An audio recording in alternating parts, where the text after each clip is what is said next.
Anthology of Classic Short Stories, Volume 4, Mystery and Adventure. The Adventure of the Blue Carbuncle by Arthur Conan Doyle. The Arrow of Heaven by G.K. Chesterton. The Diamond as Big as the Ritz by F. Scott Fitzgerald, and others. By Arthur Conan Doyle, G.K. Chesterton, Edgar Allan Poe, Jack London, Jacques Futrelle, Thomas Hardy, F. Scott Fitzgerald, Susan Glaspell. Narrated by Chris Dabbs, Peter Coates, Mark Bowen, Carl Hughes. The Red-Headed League, written by Arthur Conan Doyle, narrated by Chris Dabbs.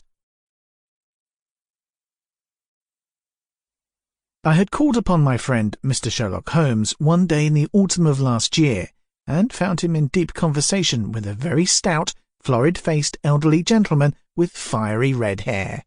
With an apology for my intrusion, I was about to withdraw when Holmes pulled me abruptly into the room and closed the door behind me. "You could not have possibly come at a better time, my dear Watson," he said cordially. "I was afraid that you were engaged." "So I am, very much so."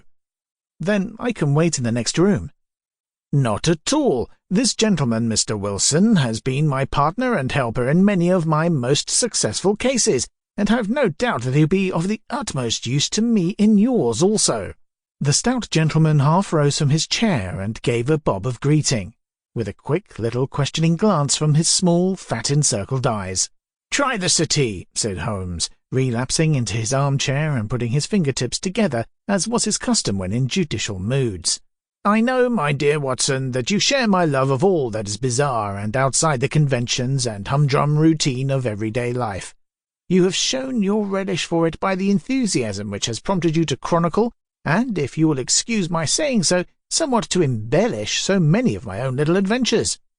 "Your cases have indeed been of the greatest interest to me," I observed. "You will remember that I remarked the other day, just before we went into the very simple problem presented by Miss Mary Sutherland, that for strange effects and extraordinary combinations we must go to life itself, which is always far more daring than any effort of the imagination." "A proposition which I took the liberty of doubting?" "Ah, you did, Doctor, but none the less you must come round to my view, for otherwise I shall keep on piling fact upon fact on you until your reason breaks down under them and acknowledges me to be right. Now, Mr. Jabez Wilson here has been good enough to call upon me this morning and to begin a narrative which promises to be one of..." Sample complete. Ready to continue?